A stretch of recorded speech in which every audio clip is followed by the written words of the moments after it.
धर्म प्रेमी बंधुओं, मेरे इस चैनल में आपका स्वागत है। आप सभी को जय जिनेंद्र। आप सभी का बहुत सहयोग मिल रहा है। आप सभी से अनुरोध है अधिक से लाइक करें, सब्सक्राइब करें, शेयर करें, ताकि जन जन तक यह जैन धर्म के सिद्धांत पहुंच सकें। मेरे इस चैनल में 16 कारण भावना अनुशीलन का स्वाध्याय चल रहा है, जिसके अंतर्गत छठी भावना संवेग भावना का, पांचवी भावना संवेग भावना का यह स्वाध्याय चलेगा।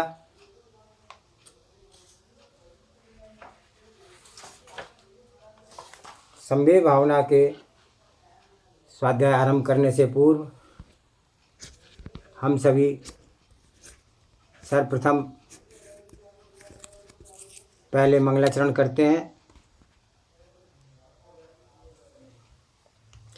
ओंकारं बिंदु संयुक्तं नित्यं ध्यायन्ति योगिने कामिदं मोक्षिदं चैव ओंकाराय नमो नमः। अविरल शब्द घनौगा प्रक्षालति सकल भूतल मल कलंका मुनि विपासी तीर्था सरस्वती अर्थो नो दुर्तान अज्ञान तिमिरबन्धानां ज्ञानांजन शलाकया चक्षुरुन्मीलितं येन तस्मै श्री सद्गुरुवे नमः। श्री परम गुरुवे नमः। परंपराचार्य श्री गुरुवे नमः। सकल कालुष विध्वंसकम श्रेषां परिवर्धकम धर्म संबंधकम भव्य जीव मन प्रतिबोधकारकम इदम शास्त्रम श्री 16 कारण भावना अनुशीलन एतन मूल ग्रंथ कर्तारा श्री गणधर देवा प्रति गणधर देवा तेषां वचना शरणमासाद्य आचार्य श्री विशुद्ध सागर जी महाराज विरतम। मंगलम भगवान वीरो मंगलम गौतमो गणि मंगलम कुंद कुंदाद्योति जैन धर्मोस्तु मंगलम। सर्वमंगल मंगलम सर्व कल्याणकारकम प्रधानम सर्वधर्मानां जैनम जयतु शासनम जैनम जयतु शासनम जैनम जयतु शासनम। सर्वे श्रोता सावधानतः श्रवन्तु। आज हम छठी भावना का स्वाध्याय करेंगे। सक्षित त्याग भावना। त्यागो दानम त्रिविधम आहार दानम भय दानम ज्ञान दानम चेदि तच्छ तिक्तो यथा विधि प्रयुज्यमानम त्याग इत्युच्यते। त्याग दान है, वह 3 प्रकार का है। आहार दान, अभय दान, ज्ञान दान। उससे शक्ति के अनुसार विधि पूर्वक देना यथाशक्ति त्याग भावना कहलाता है। सर्वार्थ सिद्धि में आचार्य श्री पूजपाद स्वामी ने यह परिभाषा दी है। दूसरी परिभाषा आचार्य लक्ष्मण अकलंक स्वामी के द्वारा तत्वार्थ कार्तिकम में वार्तिकम में पर प्रीति कारणति सर्जनम त्याग आहारो दत्ता पात्राय तस्मिन् प्रति तत्प्रति हेतु भवति। अभय दानम उपमाति देवमेकम भव्यशनोदकारकम सम्यक ज्ञान दानम पुनः अनेक भव सतसहस्रदु खोत्राणम कारणम अतएव त्रिविधम यथाविधिम प्रतिपाद्यमं त्याग व्यपदेशम भगवती। पर की प्रीति के लिए अपनी वस्तु को देना त्याग है। आहार देने से पात्र को उस दिन प्रीति होती है। अभयदान से उस भव का दुख छूटता है, अतः पात्र को संतोष होता है। और ज्ञान दान तो अनेक सहस्र भवों के दुखों से छुटकारा दिलाने वाला है। ये तीनों दान विधि पूर्वक दिए गए त्याग कहलाते हैं। तत्वार्थ वार्तिकम में आचार्य श्री अकलंक स्वामी ने सक्षित त्याग भावना की परिभाषा दी है। अब आचार्य श्री विशुद्ध सागर जी इसको सरल भाषा में समझाते हुए कहते हैं, सक्षित त्याग भावना अनुशीलन त्याग दान है। यह 3 प्रकार का है अथवा 4 प्रकार का है। आहार दान, अभय दान, औषध दान।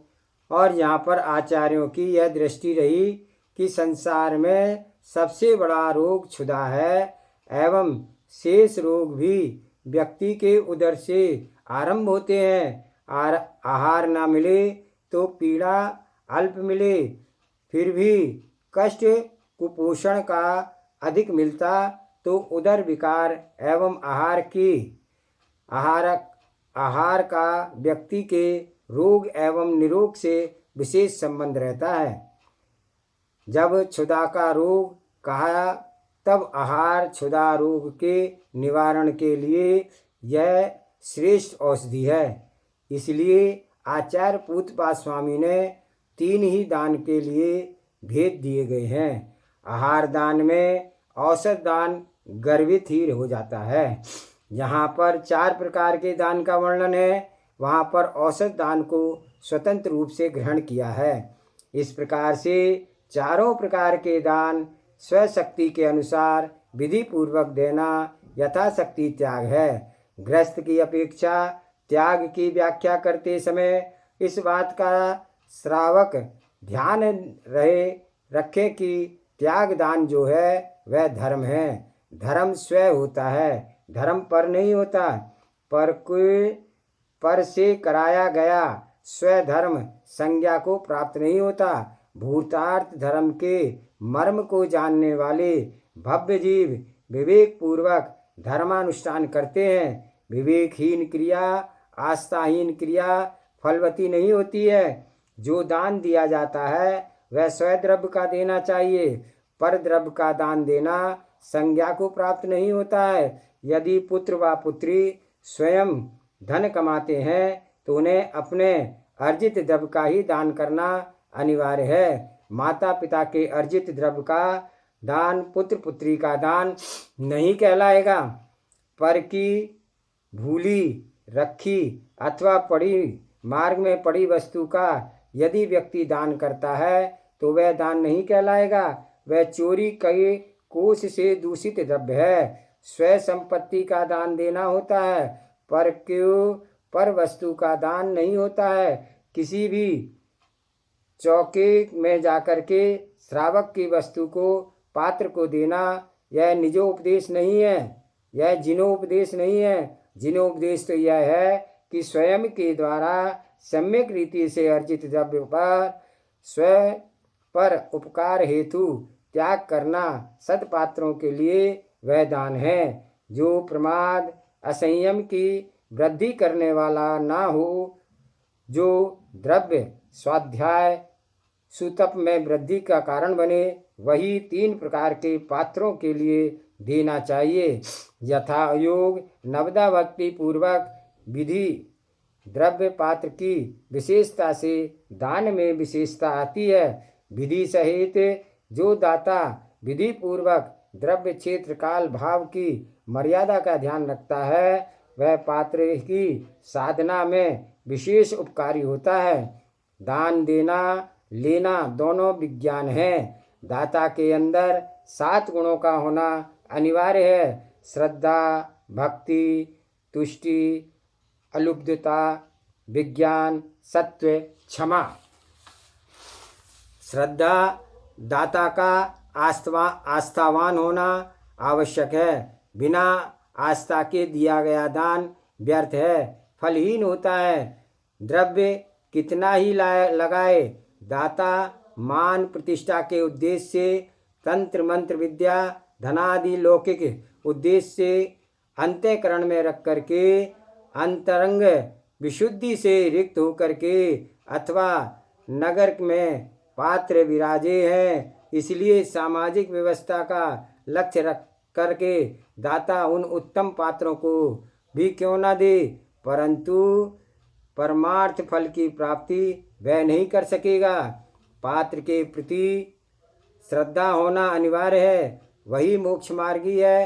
पात्र दान से गृह आश्रम के पापमल इसी प्रकार से धुल जाते हैं जैसे रुधिर से मलिन वस्त्र पानी में धुल जाता है।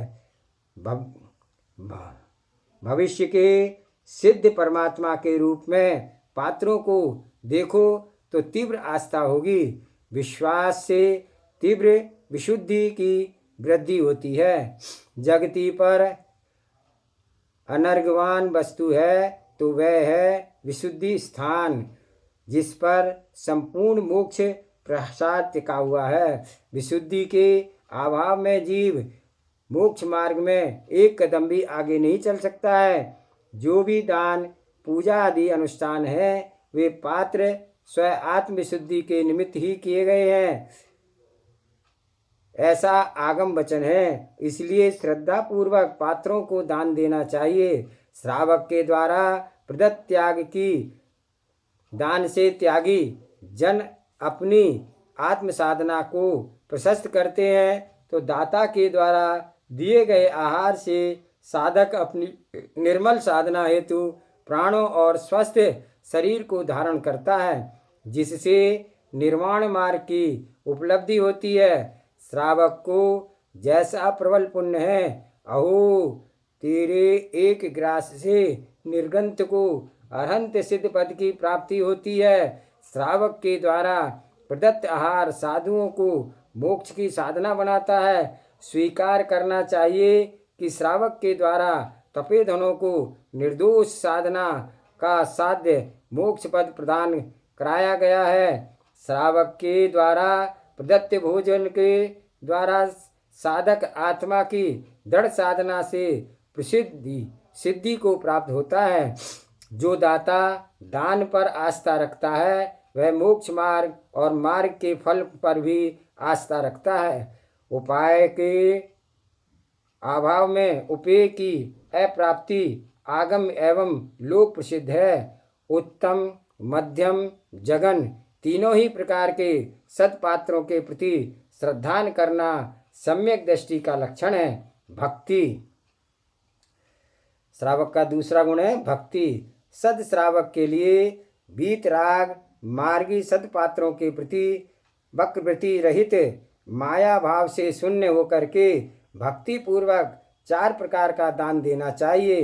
लोक व्यवहार चलाने हेतु पात्र दान ना करें, अपितु पात्र दान के प्रति भक्ति भाव रखें। ये लोक परलोक उभय लोक में अभ्युदय निःशेष सुखकारी पात्र दान है।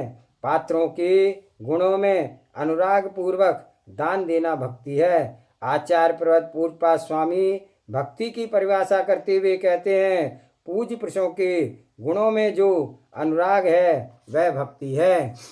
तीसरा है तुष्टि। उत्तम, क्षमा, उत्तम, मध्यम, जघन तीनों ही पात्रों सम्यक दर्शन सहित हैं तो पात्र हैं, सम्यक दर्शन रहित हैं तो अपात्र हैं।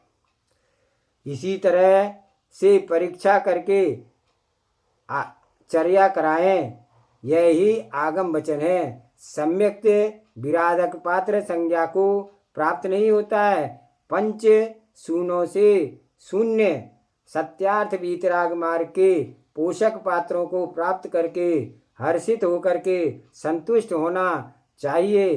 पात्रों के में भेदभाव दृष्टि करके क्लेश को प्राप्त नहीं होना चाहिए। स्वयं योग्यता का बोध होना प्रत्येक श्रावक के लिए आवश्यक है, अन्यथा धार्मिक व लौकिक विशेष व सामान्य कार्यों में विपुल संक्लेशता को प्राप्त होते हैं। उत्तम, मध्यम, जघन जो भी पात्र उपलब्ध हुए हैं वे सद्दाता के क्षयोपशम के विषय हैं। उसमें क्लेश क्यों करना? परिग्रह, संज्ञा, लोभ, कषाय के परिहार के हेतु दान दिया जाता है, ना कि मान कषाय की वृद्धि के लिए। दान का उद्देश्य है स्वपर उपकारक स्वयं अनुग्रह, परानुग्रह दाता के अंदर होना चाहिए। स्वयं का अनुग्रह पाप कर्मों का उपशमन और अशुभ कृत्य से आत्मरक्षा, पात्र के निर्दोष आहार ग्रहण से पवित्र साधना में उत्साह वृद्धि का होना पर का अनुराग है। उत्तम पात्रों में भी यदि आचार्य परमेष्ठी प्राप्त हुए हैं तो महानंद को प्राप्त हुए, ठीक है, परंतु उपाध्याय परमेष्ठी व सामान्य मुनिजन प्राप्त हुए हैं तो हीन भाव नहीं रखना। साथ ही 2, 3, 5 या 10 आदि का विकल्प मन में रखना। कितने इतने मुनियों का आहार हुआ, मेरे यहाँ कम साधुओं का क्यों हुआ? तब विचार करना कि मुझे संपूर्ण श्रमणों को आहार दान कराना है। अभी के विकल्प में एक के प्रति भी असावधानी नहीं रखनी है। नाना विकल्पों से भरकर दान दे रहे हो, उसी माध्यम से साधक के आहार में विघ्न आ गया। विचार करो, आपके अल्पमाद ने वीतरागी निर्गन तपोधन का अंतराय करा दिया, तो विवेक पूर्वक चर्या कराते हैं। वे साधक के लिए साधना प्रदान करते हैं। एक महाराज का आहार हो, परंतु सावधानी पूर्वक हो, विवेक का ध्यान रखते हुए, किसी भी प्रकार का विघ्न न हो। पात्र दान कर संतुष्ट होना चाहिए। अधिक व वरिष्ठ के विकल्पों में प्राप्त पात्र का अनादर न करें। तुष्टि गुण का ध्यान रखें। चौथा है अलुब्धता। यह भी दाता का विशिष्ट गुण है। इसके अभाव में दाता देने के सामर्थ्य रखने पर भी नहीं दे सकता है।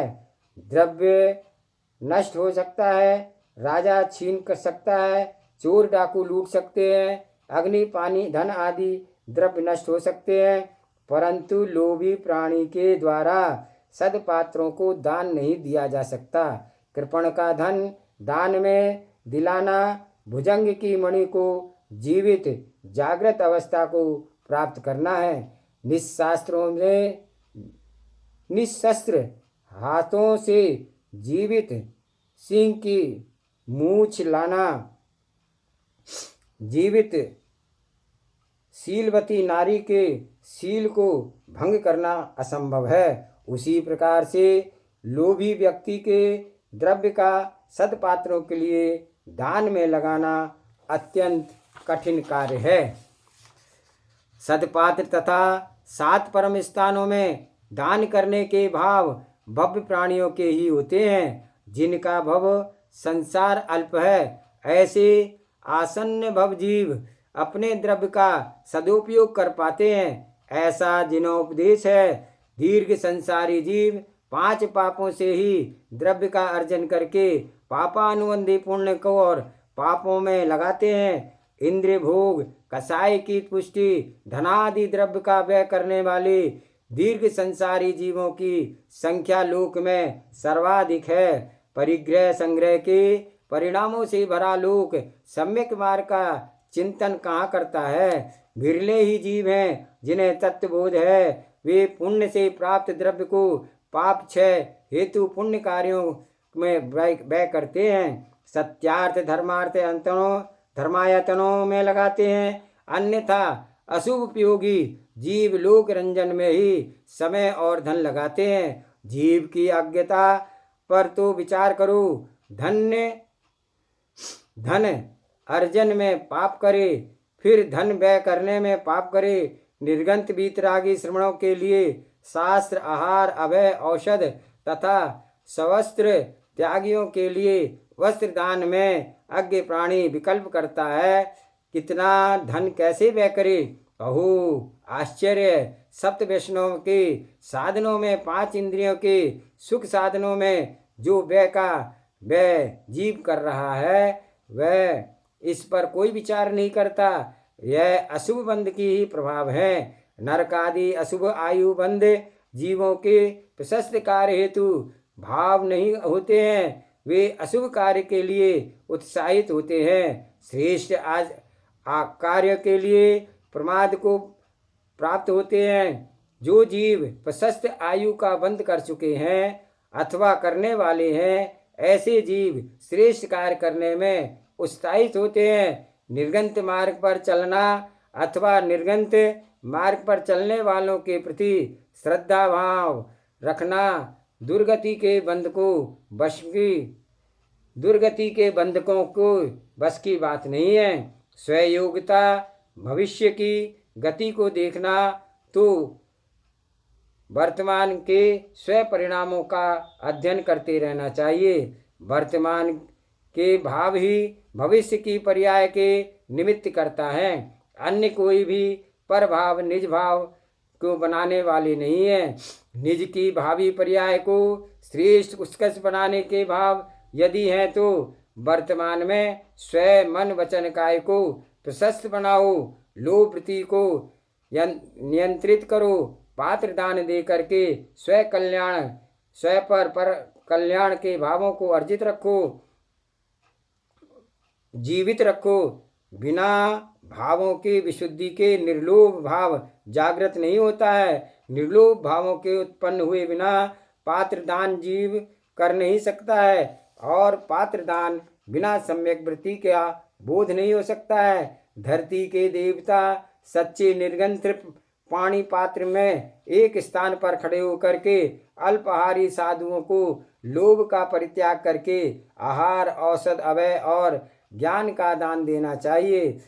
अपना अहोभाग्य मान करके जो ग्रस्त लोभ कषाय के बस हो करके निर्गंथ दिगंबर तपोधनों को प्रचुर प्रचार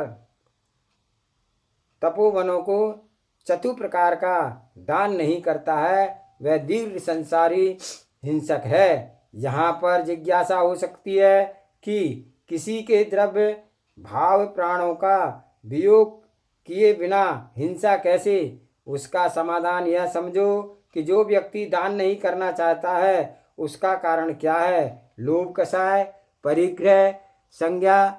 बिना लोभ कषाय परिग्रह संज्ञा ममत्व भाव के अभाव में जीव पर वस्तु का संग्रह नहीं कर सकता है। पर वस्तु का संग्रह अर्थात परिग्रह संरक्षणादि रौद्र ध्यान में प्रवेश के द्वारा जानो, प्रवेश का द्वार ही जानो।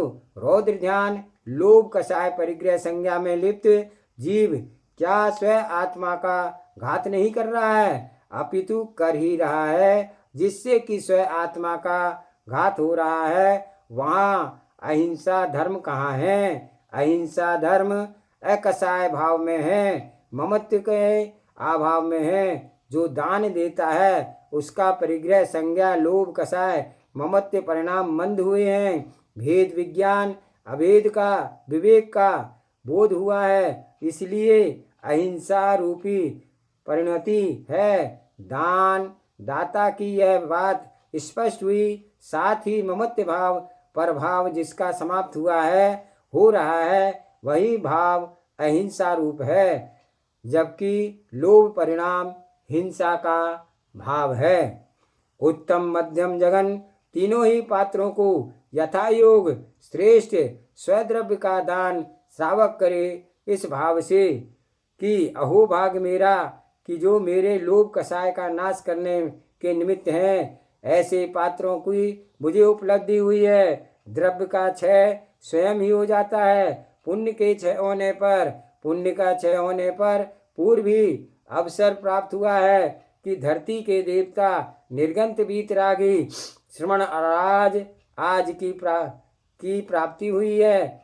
घर में भगवान पधारे हैं। हमारे पाप पुण्य के नाश हेतु उत्कृष्ट द्रव्य का दान करके उत्कृष्ट फल मोक्ष की प्राप्त करूंगा, ऐसा भव्य वर श्रावक चिंतन करता है और अतिथि संविभाग व्रत का पालन करके अक्षय पुण्य को प्राप्त करता है। पांचवा है विज्ञान। विशिष्ट ज्ञान का नाम विज्ञान है। सामान्य जन की अपेक्षा विशेष ज्ञान ऐसे जिसे है वह वैज्ञानिक है। मात्र भौतिक वस्तुओं का ही विज्ञान नहीं होता है। जिन शासन में पर वस्तुओं के भिन्न आत्मज्ञान के भेद को विज्ञान कहा है। आत्मज्ञानी भेद विज्ञानी सच्चा मुमुक्षु ही होता है। जो भेद विज्ञानी होता है वैसे भेद विज्ञान संपन्न निर्गंत वीतरागी दिगंबर श्रमण होते हैं। भेद विज्ञानी श्रमणों के आत्मज्ञान की महिमा क्या कहें, जब उनका आहार चर्या कराने वाले अंदर विज्ञान से गुण होता है। बिना विज्ञान गुण के सदपात्रों का दान नहीं हो सकता है। श्रवण पंथ के प्रशस्त वही रख सकता है जो दाता विज्ञान गुण से युक्त हो। विज्ञान गुण संपन्न दाता सत्पात्रों के शरीर को ही सुरक्षित नहीं रखता, वरना उनके भावों को सुरक्षित करता है। यदि पात्र श्रवण धर्म से युक्त नहीं रहे और शरीर को बलिष्ठ आहार दाता देता रहा, तो आहार श्रवण धर्म नाश करके संपूर्ण श्रवण परंपरा को कलंकित कर देगा। मुनि भेष मात्र की रक्षा नहीं करना चाहिए, मुनि भावों की भी रक्षा करनी चाहिए। कुभाव अभ्रम भाव साधक के अंतःकरण में उत्पन्न न हो सके, इस बात का भी दाता ध्यान रखता है। वही विवेक गुण संपन्न श्रावक है जो आगम विहित क्रिया का पोषक द्रव्यों को दान में प्रदान करता है। जो द्रव्य पात्रों के स्वाध्याय सुतप में वृद्धि का कारण बने, ऐसे द्रव्य दाता कभी ना करे। जिस द्रव्य के सेवन से प्रमाद कषाय कुसंस्कारों का जन्म हो, भीतरा राग वृद्धि का कारण, असंयम उत्पत्ति के कारण द्रव्य इंद्रियों की गृहता उत्पन्न कराए, बाजीकरण गरिष्ठ द्रव्यों का दान विवेकी श्रावक को नहीं करना चाहिए। साथ ही इस बात का भी ध्यान रहे कि साधक कुपोषण का भी शिकार न बन जाए। बाल पात्र, वृद्ध पात्र, ग्लान पात्र, साक्ष्य पात्र के भेद से द्रव्य का दान दें। सभी पात्रों को एक सदृश आहार नहीं दिया जा सकता। साधक की प्रकृति का मौसम की प्रकृति देख करके चर्या कराई जाती है। क्षेत्र काल को देख करके धरती के देवता की चर्या करानी चाहिए। क्षेत्र कुरु जंगाल अनुपम के भेद से युक्त है। पानी अधिक क्षेत्र, साम्य क्षेत्र, जल स्थल बराबर वाला स्थान, शीतल प्रदेश, उष्ण प्रदेश, शीतोष्ण प्रदेश, मरुस्थल आदि प्रदेश का ज्ञान करते हुए साधु को आहार विहार प्रकृति का ध्यान रखना चाहिए। काल में शीतकाल, ग्रीष्म ऋतु, वर्षा काल, कालत्रय का ध्यान दाता अवश्य रखे। सभी क्षेत्रों में सभी कालों में एक सदृश आहार नहीं देना चाहिए। क्षेत्र काल का ज्ञान करके भोजन में परिवर्तन करना अनिवार्य है। समय क्षेत्र विज्ञान रहित श्रावक साधक की चर्या में बाधक बन जाता है। श्रावक को यह नहीं विचारना चाहिए कि जिससे मेरा शरीर स्वस्थ रहता है वही द्रव्य मैं दूंगा, अथवा जो मुझे अच्छा लगता है वह दूंगा। साधक की प्रवृत्ति शरीर की अनुकूलता के जैसी बनी वैसे आहार दो। अधिक बलिष्ठ वस्तु पचाने के लिए शरीर में बल भी चाहिए। वात पित्त कफ त्रिदोषों में सामान्य रहना स्वास्थ्य रूप पुरुष की पहचान है। इन तीनों में वैषम्य होना रोगी पुरुष की पहचान है। जहाँ विशेष ध्यान देने योग्य यह है कि श्रेष्ठ द्रव्य भी विवेक शून्य होकर के पात्र को दाता देता है, तो वह श्रेष्ठ द्रव्य भी साधक की साधना में साधक ही सिद्धि होगा। पथ्य का विवेक श्रावक और साधु दोनों को होना आवश्यक है। दाता देने में विवेक रखे और पात्र भी लेने में विवेक रखे। किस वस्तु के बाद क्या लेना है, क्या ले देना चाहिए, इसका विज्ञान जिसके पास नहीं है वह पौष्टिक द्रव्य का आहार करते हुए भी रोग युक्त होगा। कारण अम्ल में मधुर का सेवन, दुग्ध में नमक का सेवन, प्रचुर मसालों का सेवन आदि किया जाता है, तो नियम से स्वस्थ साधक भी अस्वस्थ अल्पकाल में ही हो जाएगा। उसकी साधना को निर्विकल्प नहीं किया जा सकता है। साधक की समाधि साधना आदि निर्विकल्प कराना है तो विवेक गुण से युक्त होकर के चर्या कराएं। पुत्रवती माँ के तुल्य जैसे स्वपुत्र की जननी ध्यान रखती है कि उसके प्रकार निर्गंत तपो उसी प्रकार से निर्गंत तपोधनों का ध्यान रखना श्रावक को चाहिए। पुत्र का पालन आदि माँ नहीं कराती तो संतान का नाश हो जाएगा।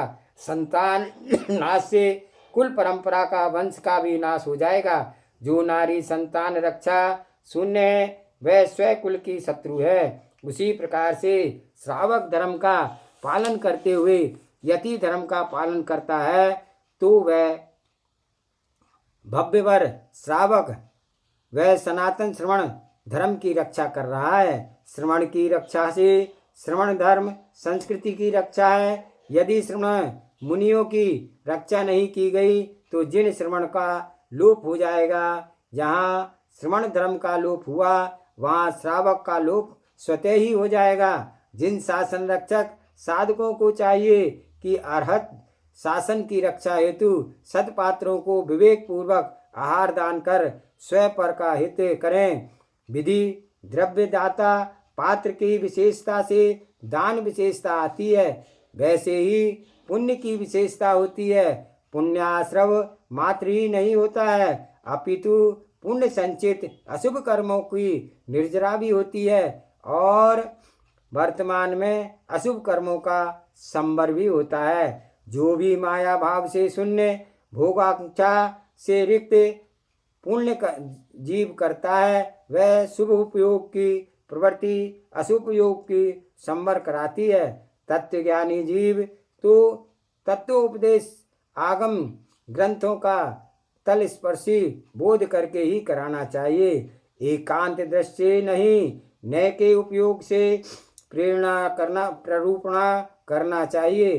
पुण्य कर्म आश्रव का कारण है। इस प्रकार अल्पधी जनों को पात्र आश्रव कह करके स्व मंद बुद्धि का परिचय नहीं देना चाहिए। आश्रव आश्रव कह करके पुण्य के भयभीत नहीं करना चाहिए। भूमिका के अनुसार पुण्य को हे भी आगम में कहा गया है, परंतु एकांत से हो हे नहीं कहा गया है। सामान्य वाक्य है। आश्रव तत्व का आश्रव है, अभेद न की दृष्टि से है। विशेष व्याख्या के अशुभ एवं शुभ के भेद से दो प्रकार का आश्रव है। भेद न की व्याख्या अशुभ आश्रव नरक त्रियंच गति दुखों को प्रदान करता है और अशुभ बंध का कारण ही है। जो अशुभ बंध कारण है वह अशुभ ही फल प्रदान करता है। अशुभ फल के काल में संक्लेश परिणाम से रहित हो पाना अत्यंत कठिन है। विरले जीव भी दुख के काल में समत्व भावना बना पाए हैं। अशुभ उपदेश में समता राख ली तो कर्म निर्जरा कर लेगा जीव। समता का अभाव कर संक्लिष्टता में जिया तो पुनः नरक आदि दुर्गति को प्राप्त होता है। जीव इस प्रकार संसार के में भोले प्राणियों की संतति अविरल निरंतर चलती रहती है। संसार के महाकष्टों को देने वाला अशुभ आश्रव हे ही है। वह किंचित मात्र भी उपादेय नहीं है, ना शुभाश्रव के तुल्य ही है। दोनों ही आश्रवों में फलोदय एवं कारण अपेक्षा से महान अंतर है। अशुभ आश्रव का कारण 5 पाप कसायिक भाव और मिथ्यात्व है। अशुभ आश्रव का कारण पंच परमेष्टि की आराधना, शुभ आश्रव का कारण पंच परमेष्टि की आराधना, दान पूजा तत्व चिंतन स्वाध्याय श्रेष्ठ जनों की संगति उपवास शील भाव मंद कसाय परिणामों में अशुभ आश्रव होता है। अशुभ आश्रव के कारण विपरीत प्रतिपक्ष शुभाश्रव के कारण है। जिसका कारण भिन्न है उसका कार्य भी भिन्न ही है, क्योंकि कारण के अनुसार कार्य की उत्पत्ति देखी जाती है। आज का स्वाध्याय यहीं पर समाप्त करते हैं। आगे का स्वाध्याय कल करेंगे। जा वाणी के ज्ञान से सूझे लोकालोक, सो वाणी मस्तक नमो सदा देत हूँ लोक। हे जिन वाणी भारती तुहे दपू दिन रैन, जो तीरी शरण आगे सो पावे सुख चैन। देव भजो अरिहंत को गुरु सेवा निर्गन, दया धर्म पालो सदा यही मोक्ष का पंथ। 9 बार नमोकार मंत्र।